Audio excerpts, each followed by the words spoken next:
Welcome. Looks like we have more than 45 people here, and we have some more people joining us as we get started. But my name is Sheila Kloefkorn, and I'm proud to sponsor this series, the Summit series, with the first event today, where we're going to talk about HR policies and procedures in light of a recent US Supreme Court decision. So if you're here to talk about equality and what we do based on those decisions in the Supreme Court at work, then you're absolutely in the right place. Again, I'm Sheila Kloefkorn. I'm president and CEO of KEO Marketing, which has nothing to do with what we're talking about today, but I'm a longtime equality advocate and really passionate about this topic. And I'm thrilled today that we have three fantastic panelists: Tyler Kinnie, Director of Global Talent and Candidate Experience at Tuft and Needle; Alejandro Perez, Partner at Jaburg Wilk; and Nonnie, Shivers, Shareholder at Ogletree Deakins. So thank you all three for being here today.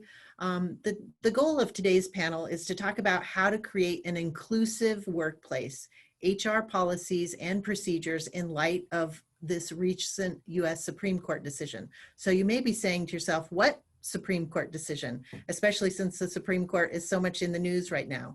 So if you're not aware, there was an historic decision in the US Supreme Court on June 15th of this year that Title VII of the 1964 Civil Rights Act, the ruling said that Title VII of the 1964 Civil Rights Act protects gay, lesbian, and transgender employees from discrimination based on sex.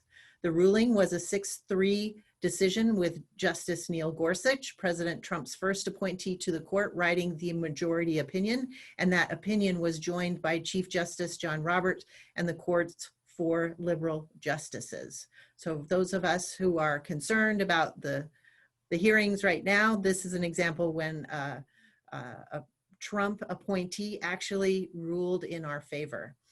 Gorsuch said, "Today we must decide whether an employer can fire someone simply for being homosexual or transgender. The answer is clear. He found such discrimination is barred by the language in Title VII of the 1964 law that bans discrimination in employment based on race, religion, national origin, or sex."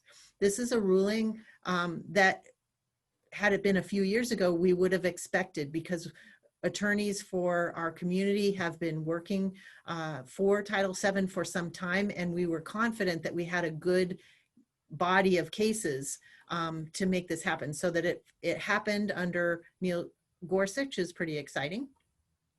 The Supreme Court ruled employers could not discriminate against people based on sexual orientation or gender identity. This granted equal protections to millions of LGBTQ people across America, including Arizona, where employment protections were not provided.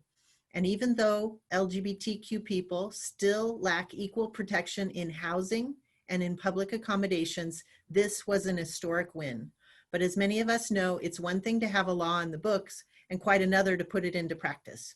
So today we're going to speak with employment and human resources experts about how employers can not only ensure their policies are in line with the Supreme Court ruling, but also how they can build an inclusive infrastructure at their companies. So with that, I'd like to introduce our panelists and start to ask some questions. Just real quick, I'll start at my top left. Nonnie, would you introduce yourself? Thanks, Sheila. My name is Nonnie Shivers. I'm a partner at Ogletree Deakins, an employment law firm. As Sheila described herself, I'm an advocate in this space, even though I sit on the defense side. And prior to the Windsor decision back in 2005, we started to educate our firm's clients and the community about the impact that these decisions, as they've worked their way through the legal pipeline, would have on LGBTQ people. So working from within, which is a very important component of what we do. I'm also the first out member of our firm's leadership team. Thank you, Nonnie. Alejandro? Good morning. My name is Alejandro Perez. I am also a employer side attorney, but with that, one of the greatest things that I think I've accomplished is assist employers with diversifying their workforce in a meaningful and obviously compliant way. I'm also a gay male. I've always been an advocate for our community, and I'm thrilled to be here today with all of you. Thank you, Alejandro. Tyler? Hi, everybody. I am Tyler Kinnie, and I am the Director of Global Talent for Tuft and Serta Simmons Bedding. I got into HR about 12 years ago and found my place in recruiting and have really enjoyed it. It's allowed me to work really closely with people across, a variety of communities. And in my career, I've been a business partner and advisor on diversity and inclusion strategy, employment brand, candidate experience at companies like Safeway, GoDaddy, Vanguard, and now at Tuft and Serta. So I'm excited to be here today and offer some ideas and some good conversation with Sheila, Nonnie, and Alejandro. Great, thank you, Tyler. So let me get started. I want to start the discussion with this landmark Supreme Court case and how it changed the landscape for LGBTQ rights. It is now illegal to fire someone for being gay or transgender nationwide. And again, this ruling is particularly important in Arizona, which is one of 27 states that does not include sexual orientation and gender identity in non-discrimination laws. What was your reaction to the ruling, and how does it affect your organization, your clients' organizations, or your business? Would you like to start, Nonnie? Thanks, Sheila. So a couple thoughts. One, I'll admit off the bat that I am terrible about celebrating successes. I'm always on to the next thing. And that's something my own firm leaders who mentor me have said, you really need to stop and enjoy the fruits of your success. So I didn't celebrate this at all. My reaction was there's still so much work to do. And this decision leaves so many unanswered questions that we really need to look forward to what isn't covered and how this is going to impact terms and conditions of employment. The opinion was absolutely clear that they were not touching on or giving guidance on some of the parade of horribles that allegedly would lead out of this decision. So how to deal with bathroom issues or dress codes, things that impact employees, even though they can't be discriminated against. There are no bright line rules that say to employers, you must do X, Y, Z to ensure you are adhering to these legal protections. And that leaves opportunity for individuals to feel unclear, unwelcome, and that they can't be their authentic selves at work. And to me, the next step is to educate people. And so when I said I really didn't celebrate it, my next step was, what doesn't it cover? What are the next big battles going to be, like the Religious Freedom Restoration Act, because of the gaping hole this decision left with religious liberties intersecting and religious accommodations? And so my reaction was, we still need to see how far this will go and what this will mean, and educate people on how to deploy this. Now, the good news is so many organizations were already striving towards that goal or had implemented compliant policies and practices. This decision, cleared up that patchwork quilt that many employers who operated in different states or employees looking to move around didn't know what their, what their acceptance would be, what they would be able to do, or how they would be welcomed, or how their families would be received. So this did a lot of great things, but we still, and I focus much on the violence against trans Black women and the fact that, there are still so many opportunities flowing from this opinion and other challenges still in the pipeline that we need to continue to move forward in an impactful and meaningful way. I hate to see people say, well, we've arrived. There really is no reason to donate, to support, to be an activist, or even to be a thought leader in this space. Because to me, these are just the beginning of these decisions and how they impact our employees and our organizations. Thank you, Nonnie. Alejandro, what was your reaction? Sure. Absolutely. So I think the first thing I had spent, I think at that time, 3 months up to my elbows, or probably higher, in the Families First Coronavirus Relief Act, and helping my clients navigate through that and through all of the guidance that came out through that, working around the clock on coronavirus. So when that flashed across my screen, I clicked it. I remember as a gay male who has been adversely impacted because I'm a gay male, and has been let go of positions and discriminated against. I think I may have shed a tear, and I may have even breathed a sigh of relief. But then, of course, as I think most attorneys, and Nonnie probably just demonstrated, where the pragmatist and pessimistic side in me just said, okay, what is it not doing? And so I think that's precisely what I did. I just looked and said, okay, what's not covered? Obviously, the religious portion of it really bothered me, as well as I did a deep dive into, because the justice who wrote the opinion is a textualist, which is what Antonin Scalia was, which is what Amy Barrett is as well. So I want to see what that was. How would that fare in future decisions stemming from this, right? Taking a textualist approach, how would that tee up argument regarding religion, regarding how to implement aspects of this case? So it was both met with happiness, and I think what Nonnie said, an idea of, what do we do now, and how do we attack this now, knowing what it does not cover, and how do we protect those people, right?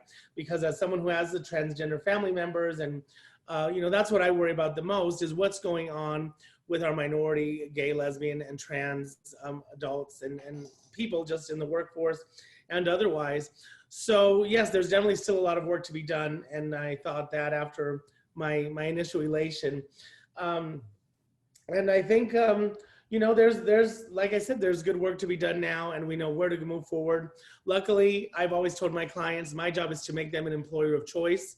So my clients, by virtue of hiring me, I believe already do the right thing. Or if they're not, I'm going to put them in line with doing the right thing. So like Nonnie said, there's so many great employers out there. But, for those that are not, this is a kick in the pants to say, okay, get with it. Yeah. Thank you, Alejandro. Tyler, what was your reaction? You're on the employer side, so this had consequences for your company. It did, it didn't. I think I've been very fortunate in that I've worked for really, progressive companies in my career. But while I'm thankful for the decision and it's a win for the community, I still probably, like many, scratch my head and think, like, how has it still taken this long to get even, shift the needle just this far? Why are we still, working against protections for LGBTQ individuals? And no one should be terminated based on how they present or who they love. Neither of those characteristics really impact someone's ability to accomplish good work. In fact, I'd argue that those characteristics matched with skills are what nurture good work and success in people's careers. It's really those personal journeys and, the struggles and the triumphs in life that create a really well-rounded individual that shows up to deliver for a company each and every day. It's, the life experiences that help us provide an enlightened perspective, I would call it, when we interact with our teammates and our customers, resulting in deliverables and profitability and, just the success of a company. So, I think it's a good win. I think there's still discussions to be had and to be taken, where companies need to continue to create inclusive spaces and to highlight and showcase that, be very transparent about who they are, to welcome people, welcome candidates, but also to showcase in the community, who they are and what they stand for, so that community leaders know where their company partners stand. But like I said, I'm really thankful that I've always worked for companies, or often worked for companies, that were relatively inclusive, but I know we still have a lot of work to do. So a lot of companies that you're referring to follow the guidelines of the Human Rights Campaign's Corporate Equality Index, which really outlines a lot of the things you can do. But for those of us on this presentation who may not be as familiar with it, what are a few of the things that any business should do to be in line with this ruling? Any of you can go. I'll jump in just from I think about it kind of from a interviewing perspective and a leadership perspective. So I think interviewers should be trained on things like unconscious bias and effective interviewing practices to eliminate behaviors that violate, EEOC compliance and things like that. But, companies should ensure that they're interviewing candidates for skills related to the roles that they're hiring for. Leaders of people should also be educated on inclusion, both how to lead a diverse workforce, supporting all of their employees, and combating, the risk of discrimination and harassment. Those are some really great points. What are some other things, Nonnie, that companies should be doing? So a couple basic things and a couple advanced things. One, in the confirmation hearing that kicked off for Amy Coney Barrett today, she used the phrase sexual preference. Her words, not mine. In the decision itself, in Bostick, the word homosexual was used. employers need to embrace policies that use accurate nomenclature. And so I usually turn to UC Davis or the HRC. PFLAG has great definitions and nomenclature lists as well. And I had a conversation just last week with a client representative who said, tell me the history of why I can't use the word, or why the word homosexual is passé or verboten. And they didn't realize, as someone who had advanced degrees and was in a significant leadership role, how that phrase was used to designate mental illness in the DSM, as a diagnosable medical disorder, or, referring to, various illegal acts that homosexuals would engage in. So one simple thing employers should do is scrutinize their policies, their trainings, to ensure that modernized nomenclature is being used. Sexual orientation, gender identity, and then making a decision about where gender expression fits into your company. So that's one, and that's pretty straightforward. The other two things I would suggest, and these are a little more advanced, is one, really reconsider if you need a draconian gender-specific dress code that is on the binary. And I would tell you that if you still have a hosiery policy in Phoenix, or women must be in skirts, perhaps it's time to morph into a professionalism policy. And believe it or not, we still see those very regularly, where men have to be in certain attire and women have to be in the other. And I think as we become less binary and deconstruct the binary workplace culture we have, which is an outcropping of this decision, that having those dress codes, which some states and locales have started to prohibit as unlawful gender discrimination, unless it's somehow a bona fide occupational qualification, that you need to challenge, why does this policy exist? Is it really necessary, even if we are a customer-facing type of enterprise where image is ingrained in what we do? The third and final thing I think employers could consider is, what are you doing right now to welcome individuals who may be third gender or may not be your traditional cisgendered employees like myself? So do you have third gender options? Are you allowing people to use pronouns? Have you updated your signature blocks so that individuals can convey information? Are you allowing people to use preferred names? If you allow people to do that, if they have gotten married or simply have a nickname, or a preferred name, are you extending that same policy and practice to individuals who are LGBTQ? And more importantly, have you thought about it? Because what I find is, and Sheila's, acknowledging this with a smile, kind of wryly, is a lot of employers are in a space where they think, my day hasn't come, so I'll deal with it when it's here. That to me is as an overarching response to your question, Sheila, the most important, is being proactive, because inclusivity is not reactivity. Thank you. Alejandro? I think you're on mute. I agree with everything that's been said.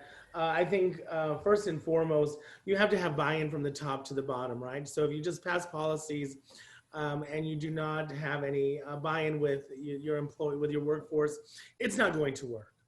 So I think, right, like Nonnie said, hyper-scrutinize your policies. Make sure you're using pronouns correctly. Make sure that there's nothing in there that could be discriminatory or not advance or not provide people with equal treatment. Same thing with your vendors, right? Your HR vendors. Make sure that the person that is providing you with healthcare is not excluding same-sex marriage, that sort of thing. And I think first, the most important thing is training, diversity and inclusion training, as Tyler hit on. You have to have it. It has to be across the board. And it has to be meaningful. And in addition to that, I think that you would have to also look into your community, support organizations such as One Community and other organizations that are doing the fight, and be visible in that fight, and when you're doing your recruitment efforts, as Tyler does, be visible in different areas, right? Don't just go to your same sources. Go advertise on One Community, advertise in places where people are going to be comfortable applying, right? And that is going to, I think, get us through this very long haul of change that we're seeing right now. Thank you. And I think, So, Sheila, if I might jump in, one thing I might offer is kind of going back on what Nonnie and Alejandro both said. There's stuff that goes a lot deeper than just what we know on the surface. Companies have gone on for years thinking they're very inclusive, or, I think even at Tuft and Needle, we see ourselves as being a very inclusive environment. Our benefits reflect that. The way that we post our jobs and the content that goes into that is, leans much more neutral than anything. You know, there's work that you can get very granular, but I think that companies, I would wonder, and I'll maybe pitch this out as a question.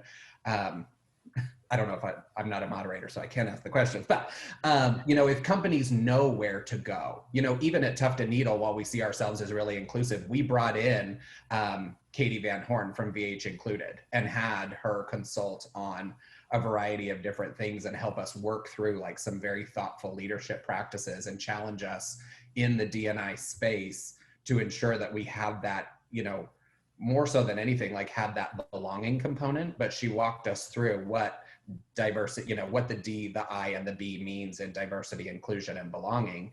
And so, you know, I think companies need to look at kind of what are their internal capabilities, and then where do they need to challenge themselves to push, you know, to go beyond that and really make sure that they're doing their research and challenging themselves. Tyler, I think that's so important because companies are at different places. So you may be at a company where there is even a diversity and inclusion officer, and their policies have already been reviewed and those kinds of things. In a state like Arizona, the chances are probably larger that you're at a company that hasn't even thought about this, who has been using the same employee handbook that they've had for 20 years, for example. And so for a business like some of you on this call may be at, if that business was going to want to change and to become in line with the policy, how would they go about doing that? And how could an employee go to them and say, this ruling happened, we need to move along? How would they even make the case that inclusiveness is really important? Well, I think it's a constant evolution. I mean, I think these kind of conversations like the one my team had with Katie is one that could consistently happen even at a company like Tuft and Needle that is more progressive. You know, we need to have those conversations and plant those seeds so that ideas are sprouting and blossoming, and then we iterate and evolve on those as time goes, because more information is going to come, and we need to be better and stronger and more open year after year after year so that we can sustain. Yeah, I think one of the things, if you're not familiar with it, the Human Rights Campaign Corporate Equality Index lays out a rating system for companies to become more compliant, not just with the Supreme Court ruling, but in general. And so if you are not aware of the Human Rights Campaign Corporate Equality Index, you can do a search just for that, Human Rights Campaign Corporate Equality Index, and it outlines the things that your company should be doing to create an inclusive workplace for LGBTQ people. It's interesting that a lot of people post George Floyd protests are now looking to trying to create those kinds of things for other communities as well, people of color. And so HRC has really been a leader in providing that as a roadmap for companies to be more successful. So these changes can come from employees who go to their leadership and say, we need to do better. They can also come from leaders at the executive level who say, we can do better. And then HRC is always out there trying to get more companies, especially in the Fortune 500, to do better. My company has 25 people in it. It's a small company. And so we don't have an HR officer even. We don't have, we have a PEO that helps us with these kinds of things. But so for our panelists, can you outline some things if it was not an inclusive business before, how somebody would go about making the case and putting into effect a few things that would make a big difference? Well, if they were not inclusive before, I think that the biggest thing that's going to hit home is they're going to find themselves in a murky situation where they're being sued and are going to spend a lot of money trying to protect themselves and go down a long road of litigation. I think that if a company you're describing that hasn't moved the needle in 20 years is going to have a difficult time with that. But I think that you achieve buy-in by impressing on them. If they have good leadership, they're going to want to make those changes. I think that it's incumbent upon them to always, anyone who owns a company should be aware of what's going on. And if not, have counsel like Nonnie and I, who will let you know, hey, this happened and you need to change. As far as making those changes, I think that you're right. It should come from anywhere. A good employer is always aware of what's going on and is always open to make changes no matter where the suggestions are coming from. And I hope that, I like to think that employers want to do good from the beginning. And it's just my help. It's my duty and Nonnie's duty to help them achieve their goals in a way that is compliant with the law and that still allows them to meet their goals. So yeah. Great, thank you. Nonnie, can you talk a little bit about the benefits of working for a company that has inclusive policies? And for those of you, you can take some notes as this is what you would go and say the reasons are why we would want to do this. Right. So working for an inclusive company really gives you a baseline to, one, be compliant, but two, recruit and retain the best and brightest. So it's going to tell your leaders, hey, work time is for work. You may have personal opinions and values. Your religion, your community, your upbringing are going to inform all of those. And we're not saying you need to come to work and be a sexless, humorless automaton, stripped of all beliefs. And I think this is an important part of the conversation right now, because we bring all of that authentic self to work. But sometimes your authentic self is not what we want at work. It's going to create risk, but it's also going to create division or divisiveness in some instances. And leaders, first and foremost, have to role model that, but they also have to learn it, which is they are, the bastion. They are the first line of defense as to what is our culture going to be and how will it be defined. And so I could tell you, how you're going to do it is tell someone we need to do a policy review. We need to update it. But I think all of us will recognize that you can update a policy, but it doesn't change behavior and the concept of a leader is essentially an ombudsman person. They are going to understand, actively and empathetically listen, and attempt to make the workplace a place where your authentic selves can come for all employees, because the research is abundantly clear. And it's not the law according to Nonnie, although there is that law, by the way. This is that if you can bring your authentic self to work, you are more productive and more likely to have an employee population that is, high functioning and is retainable. And that turnover is part of an issue. So I'll give you a couple examples. Right now, none of us have bookshelves behind us. Alejandro does, but you can't really see what's behind the A. But we know that people are scoping out what you've got behind you and then engaging in conversation. Well, Nonnie, I see you have a book by Ann Coulter on your bookshelf. I'm going to make an assumption that you are therefore a conservative, whereas the reality is it's right beside Bill Clinton's autobiography, and I read them because it's important to understand diverse viewpoints as a leader. I can only engage with my colleagues if I understand where they're coming from. So Alejandro sometimes does plaintiff's work. We're friends. We get along well because we have different but mutual perspectives that we can share. And that's something we go about telling people is here's how to have courageous conversations, even if you don't agree, but you're going to be a leader in that you're going to create an environment where, one, we don't bring some of that to work. And what we do bring to work is not going to be destructive to our environment. So we're really going to model that as leaders. And that's the number one way to really make these inclusive policies and practices work. That could look like any number of different things, Sheila, for different organizations. Some organizations are rolling out ombudsman person programs. That's not going to work at your company. You don't need an ombudsman full-time. But at Tuft and Needle, perhaps you do, because your employment, your base is much bigger. They might want a neutral, objective place to go. Or you might want to roll out conflict resolution training.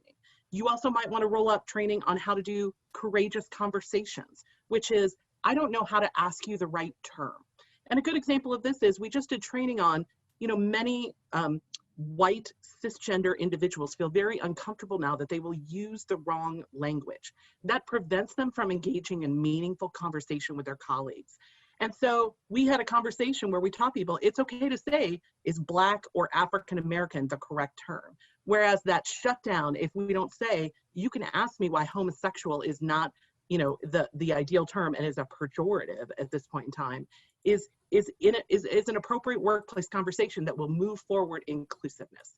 So just a few thoughts on how you could do some of those things depending on what your company looks like. Nonnie, quick question. What does this say about me? I think it means you have good taste. And I'd like you to come and make my bed because I honestly, I can't do it that well. Like those throw pillows have been dented in exactly the right spot. So what mine says is I'm in a cabin in Moab and I'm, trying to rough it here.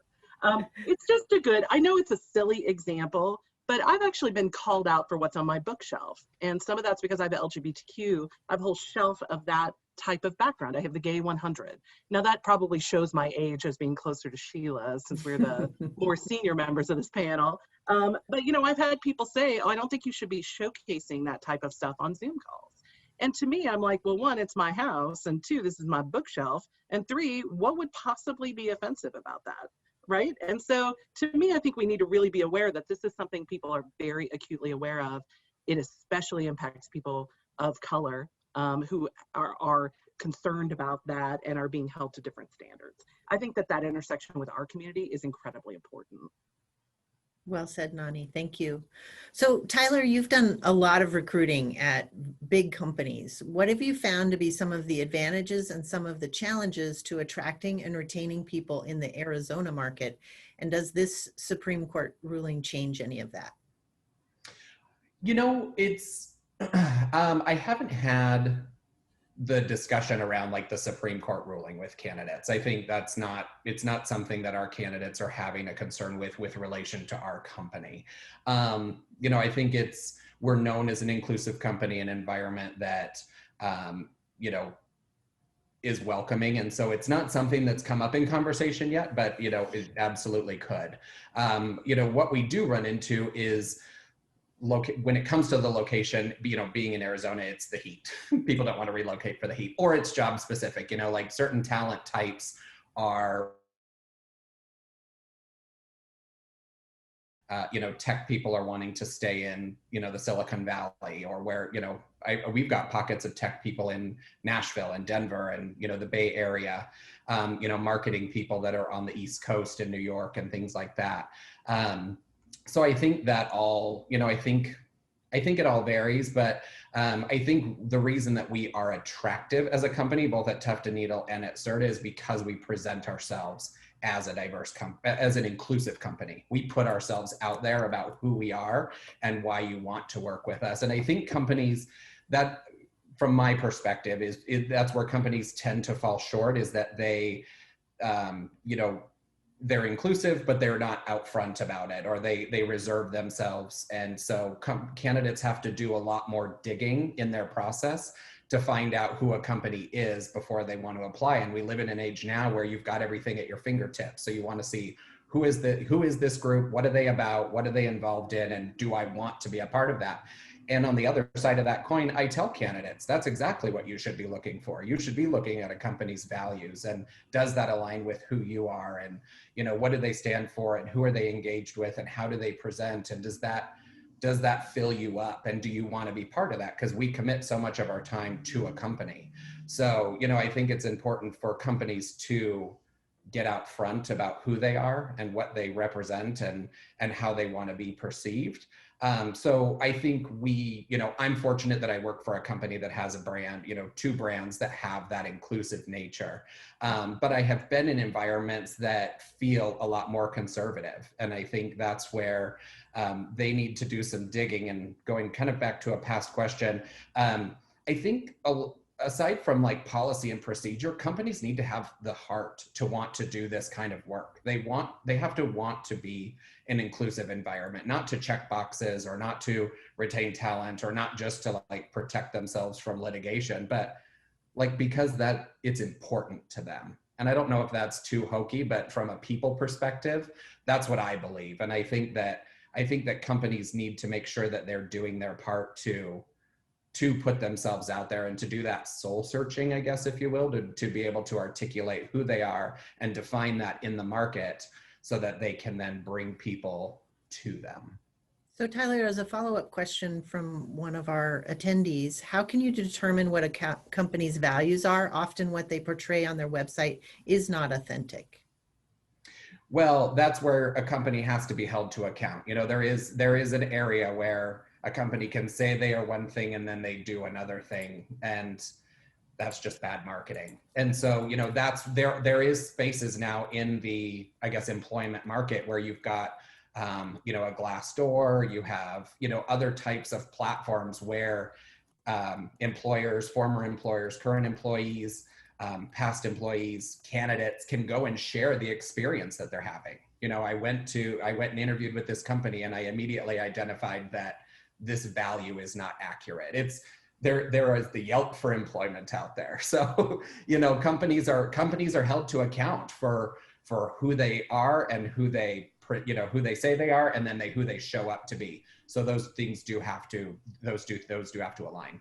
And for some bigger companies, they really take it seriously. Angela and I went to meet with Northern Trust before they came to Tempe, and they had a whole panel of HR people who wanted to understand that if they moved their business from Chicago to Tempe, would it be an environment where their employees could be themselves? And they ultimately chose Tempe because it had an inclusive ordinance. They felt like it was safer and better for their employees to choose Tempe over Scottsdale because Tempe took a stand and had a fully inclusive policy. So that's really powerful. There's another question from one of our attendees. How would you suggest school districts address human resources and diversity, inclusion, and belonging changes for staff and students within communities that are considered conservative or discriminative in practice? Alejandro? Yeah, I think with when it comes to school districts, you're talking about a political body, right? So there is, you probably wanted to start with maybe the school's board, and those members. But in essence, it's just like a business, right? You want to be able to address those issues, do the proper training, make sure that diversity and inclusion is part of the education that teachers are receiving. Teachers, it's very important for teachers to know how to deal with LGBT and every other type of person, because if they don't know how to do that, they're going to be setting bad standards for those children and really truncating what they're able to achieve in many respects. So I think that it's essential, and I think what you would do is go to the administration directly and say, listen, we need diversity and inclusion. Of course, keep it in mind, and I don't know that it applies right. I mean, I don't want it to sound like an anti-Trumper, but he is chipping away at diversity and inclusion as we speak and seeking to do that significantly. So, I guess you have to be a little more protective in the governmental, the municipal sphere when you're doing that. But I think just going directly to the administration and being able to just voice those concerns and do what you can, right? Everyone brings something to the table.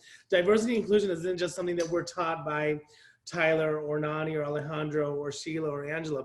It is something that we also can bring to the table, our own experiences. I can't tell you how many times, many times, as Nonnie said, she's the only out person in her leadership team. I've been the only gay man or the only Hispanic in a room in an entire law firm. And when that happens, right, people will learn from me. They may think I'm going to be the most abhorrent person when they meet me.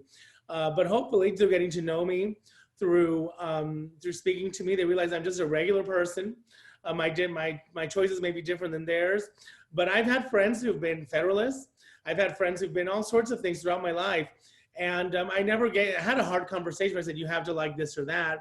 It was just organic. I like you as a person, and now I accept and understand you. And that's all we want out of life. So I think that's something else that anyone in any sphere of an education can do. If you don't think there's diversity, bring your diversity to the table, and just influence you. It is unfathomable how much we don't give ourselves credit for how much we can influence our surroundings and our culture by just being our authentic selves. So right, Alejandro, taking Harvey Milk's message to today, which I think is so important, that we have to show up ourselves with courage to be ourselves. And we also have to have conversations with our leadership about why this is important. And there are so many organizations, school districts and others around the state and around the country who are models. If you're looking for more information, the one community also runs something called the Unity Institute. And Angela, could you share a little bit more about that? Hi, Sheila. Yes, thank you for the opportunity. So we, am I still muted? You're on. Oh, I am. I just can't see your face. Oh, I'm sorry you can't see me. We started the Unity Institute because we walked along larger organizations and help them not just with HR policies and becoming LGBTQ inclusive, but we were able to walk along partners of all shapes and sizes to get them to be what we call is out on being LGBTQ inclusive, right? So we work with a number of businesses that aren't just inclusive inside their walls, but also speak about the importance of a statewide update and or municipal updates.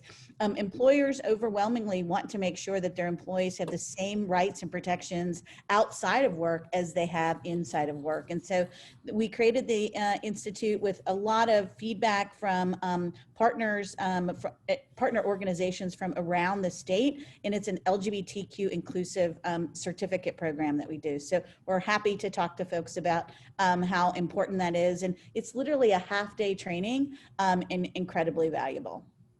Thank you. It's such a good training. I highly recommend it. The link is in the chat, onecommunity.co/unity-institute, if you're interested in getting that training for your company. And the wonderful thing is it's open not just to big companies, to companies of any size. If you have other questions, please post them to the chat. We've had some really good questions come in and we want to make sure we get to all of your questions. Natalie says, when would be a good time to start to ask companies about policies and initiatives to create an inclusive environment? During interviews or before that? What do you think, Nonnie? Listen, I think interviews are an appropriate time to raise that, to be your authentic self. And that's always been my approach, but I don't want to sound cavalier because in this market, you know, there are some protectionist moves as well, right? You don't want to put yourself out there if a job is an absolute and you need to provide for yourself or your family. So I, again, don't want to sound overly privileged in that I have stable employment, but I chose at day one to refer to my partner, now wife. I chose to bring pictures in my first weekend. And, you know, that was even when I encountered our resident Fox News watcher, who ended up being a good friend of mine, despite the odds. You know, he said, I introduced my partner at the time, and he said, partner, you know, she's not a law partner in our firm. And I said, well, is this the first time you've met someone's same-sex partner? And this individual coming from the Midwest said yes. And this was now 25 years ago, entirely plausible situation. But I decided from day one that I would start to ask about those things. I would research it, like Tyler mentioned. I think there's a wealth of information. But I would also go to those connections. So I'm assisting someone in finding a job in our market right now. And, you know, it turns out the company is highly conservative and evangelical. And this individual said, that's not really, based on what I'm learning, I'm not sure if this is a good fit for me. Just based on his personal, you know, his structure, but also where he can operate most effectively. And so we were able to, you know, help find some of that, but he's doing that based on, you know, just good old fashioned research. And so while I think it's entirely appropriate to ask for materials, reports, you know, look at the corporate equality index to see if someone is rated, like our firm has a perfect rating because we have been trans inclusive in our benefits. I think that you should also marshal the other resources that Tyler has referenced, because there really is a significant amount of information out there, whether it's LinkedIn, connections, you know, reference checking, doing some digging, or looking at some of these reports. And so supplement what you're finding, because I hear you loud and clear that people can talk the talk, but you need to know that they're walking the walk. And that's really where those types of other resources are imperative. And I think there's also, you know, it depends, right? I think Nonnie's perfectly right. There's a sense of privilege in us sitting here who have jobs saying, oh, you should do this during the interview. But there is the sense that, right, they're interviewing you, but you're also interviewing them as well. So you're entitled to know and do research and understand where the company's stance is and whether or not that is the right place for you. You know, hopefully they want you to work there as much as you want to work there as well. And they'll engage in that conversation. From Suzanne, we have a question. Given today's political landscape, how do you protect the rights of both sides while making sure that LGBTQ community is not excluded? Both sides of what precisely, or exactly? I think probably evangelicals, for example, people who are concerned about religious freedom. Right. I think it's not an issue of like exclusion. It's just, so remember like when you get it, when, I don't know if they still make tables like this, but they have the middle part that will extend it out, right? So the issue is, right, just make the table bigger and make sure everyone has a seat at the table and make sure everyone's positions are being heard. LGBT individuals should not take a second seat to religion or anything else. I mean, it's just, we're all there. And like Nonnie said, it's the level of being your authentic self at work and whether or not, how that's gonna work. So I don't think that, you just are yourself and everyone has to, get in line or they don't. But I mean, and at the end of the day, we just continue working, hopefully, and doing our best, and at least get to the level where we're understanding that we are different, and humans are going to be humans, unfortunately. But at least that discussion has been had, and the company has a stance that we accept all people no matter where they come from, and that's, I think, the most important. Well, and in law, we have religious protections here in Arizona, and we have this decision by the Supreme Court, which says that we need to create a safe place for all kinds of people. From Alec, I work for a company that is a startup headquartered in another country. I currently lead their D&I efforts, and I'm working with executives to ensure a diverse and inclusive workplace. So kudos, Alec, to you for that. They are expanding their footprint here in the US with a focus in the Phoenix market. What can we do to ensure their policies are applicable globally as much as possible? Go ahead, Alejandro. I was going to say, start at the most inclusive, the most protective space you're in, and use that as your footprint to provide. I mean, obviously, I've always told my clients is whatever state you're in, go for the most inclusive compliance, and then go from there. Because if you do that, compliance-wise, you're going to be safe. But of course, you should strive for more than that. But what do you have to say, Nonnie? I think Nonnie has some good efforts on this. Yeah, we get this a lot. And to some extent, it depends on what country you're based in. So European countries are going to have, enhanced protections for individuals in many instances. But you're also going to have numerous restrictions as to what you cannot do there, that you can be more creative here in the United States. So let me give you just one simple example.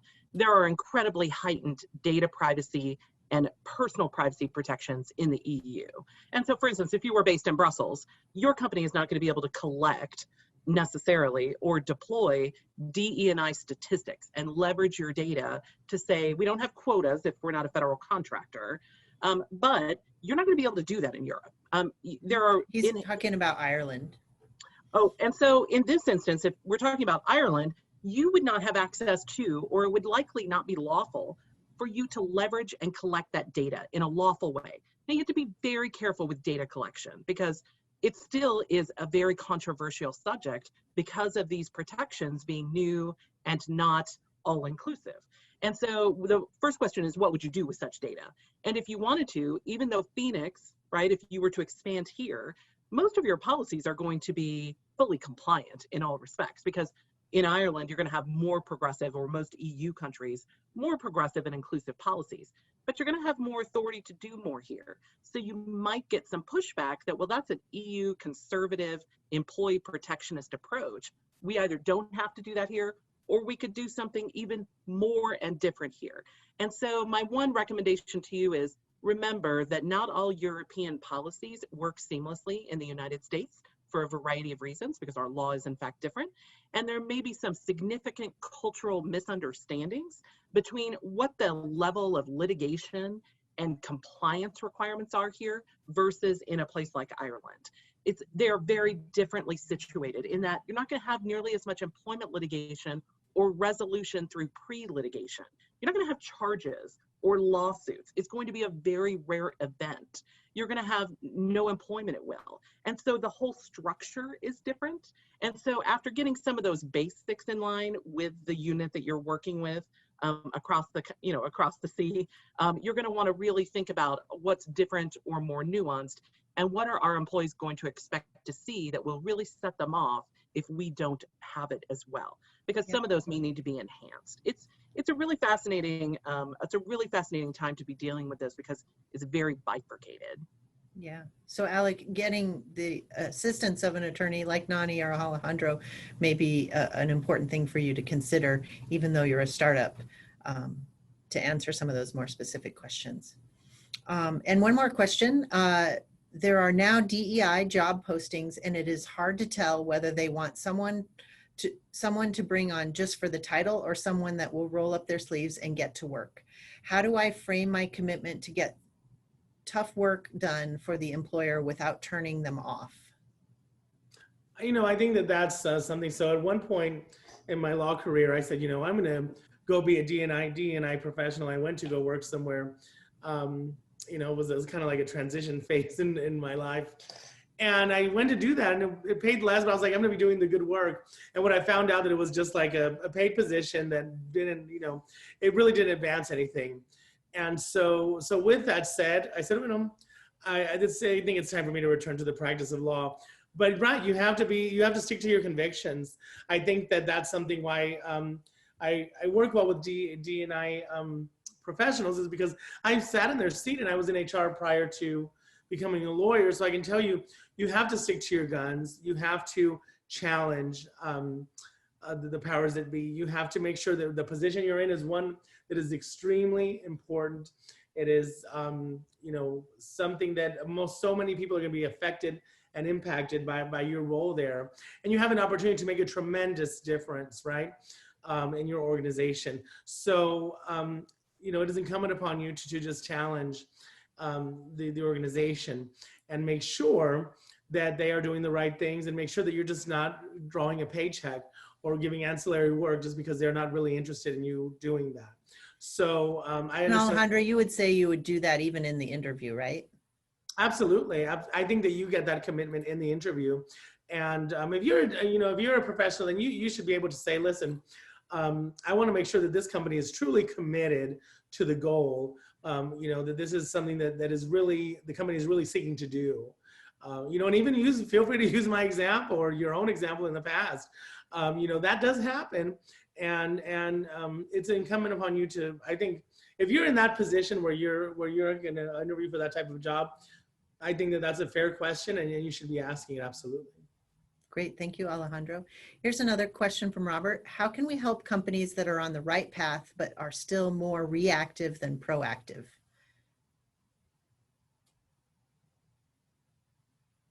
I think, just reaching out. Most companies are, I would say most people are reactive until they get involved in some lawsuits and they say, okay, there's a reason we should be a little more proactive. It's a lot cheaper to plan and to try to comply than it is to have to go back and then face a lawsuit, right? And then, or have some sort of governmental entity come by and tell us you have to do all of these things and get in their clutches, right? So I think wouldn't you say, Alejandro, that employees can help their company to become less reactive and proactive by taking these issues to their management, correct? Absolutely. Absolutely. So, and just always voicing their opinion. If they're being, if something is out of sorts, approach management about it, express your concerns. And I do understand that, that can become difficult for people because, right, they're scared. They're not, not everyone is in a position, and I just use my own example. My mother barely spoke English, working in a factory. I mean, she was exposed to all sorts of abuses in the workplace. She never felt comfortable enough to come forward with that because she needed her job. So that happens. But I think for the most part, it is, and then maybe sound ideological, but we are our brother's keeper or sister or whomever. And we should be coming forth, Sheila, and saying, like, this is what's going on and it's not right. Absolutely. That is another way that employers need to be more proactive. And hopefully listening to this, employers will see the importance of being proactive, and I think that that's the lesson of the day is I think Nonnie would agree with me and say, I would much rather more be providing advice and counsel than litigating, because that means that I'm doing my job. I'm helping the employer do what it needs to do and not just getting it out of trouble. Sure. Here's another question from Natalie. I work in a city court, although I was hired by a nonprofit that has predominantly white employees, and I am worried about bringing any Black Lives Matter signs, stickers, etc., that there would be some looks or retaliation since the city is very pro Blue Lives Matter. I'm not sure if this is a space where I can do that. What are your thoughts? Is this an appropriate environment because it is a court? What is the best way to approach something like this? Nonnie? So there are different rules for governmental and non-governmental employers. Remember, in private employment, the First Amendment largely doesn't apply. There are no free speech zones in private employment unless an employer has elected to create them. But in a quasi-governmental organization, that isn't surprising in a city court. that you may have that mentality and approach and that support. And so one of the very delicate conversations that's happening right now is, you know, how can you have these conversations or elicit support or dialogue about these things so that there are support, you know, people understand these positions, but also are educated about them. And so these are part of those courageous conversations. What I typically find is if an employer really thinks about how can we facilitate this dialogue so that people understand and can express their confusion and their concern in a safe space, that's really very helpful. And that goes back to the previous question as well, which is, you know, what can we do to be really proactive? And that's learning about how are other employers doing these things. Now that may not help you, Natalie. And so what I would say is this is always a thought process we all have to do, right? Which is for our sake, for our own integrity and authenticity, where do I stand on this? What will the impact be? And weighing the pros and cons of expressing a personal belief. I think a lot of us have this question on a daily basis, which is, do I wear my BLM mask to work or not? And I have this conversation myself. You know, I have it with my 10-year-old daughter when we're out and she's wearing a pride, you know, face covering. Are you prepared for that dialogue and what that means being a 10-year-old? And, you know, someone has actually confronted her. Now, that's a 10-year-old. You're in a professional position at a city court where this could be a very polarizing issue. There is no right answer and no bright line answer. You really have to weigh those pros and cons and decide what you're willing to do or want to do. We all make those decisions, and I think you're in the best space here to know the policies and to know the culture and to decide how you're going to engage in that culture in your emotions. Thank you, Nonnie. So Tyler, as somebody who heads up HR and who has had employees come to you with questions and concerns, whether it was a state or federal or company environment, how would you bring up these kinds of conversations, particularly around dress code and bathrooms, or how have employees brought it up to you? So it's been presented in different ways. I've seen it in the way of kind of focus groups within a company and having some discussion there, and then having one-on-one discussions with, you know, an HR leader or amongst a people group. I've even seen like my people team, you know, kind of have a discussion around it just amongst themselves. So I think they're happening in different areas. And I think, again, I've always said companies need to create that space where the discussion can happen. It's somewhere that they're, you know, it's one thing to have an open door policy, but it's another to actually have the door open. So, you know, I think creating those spaces, whether it is a, you know, for a focus group, we've done at Serta, we've been conducting focus groups to have discussion around a variety of different topics, and so many things come out of it, so much discussion that we then as a leadership team need to take back and digest and figure out what actionable items do we take from there. So with relation to, you know, restrooms and apparel, you know, I've been in environments that were conservative. The hosiery topic, I think, had just dropped off, you know, the year before that I had joined, thank goodness, because I looked terrible in hose.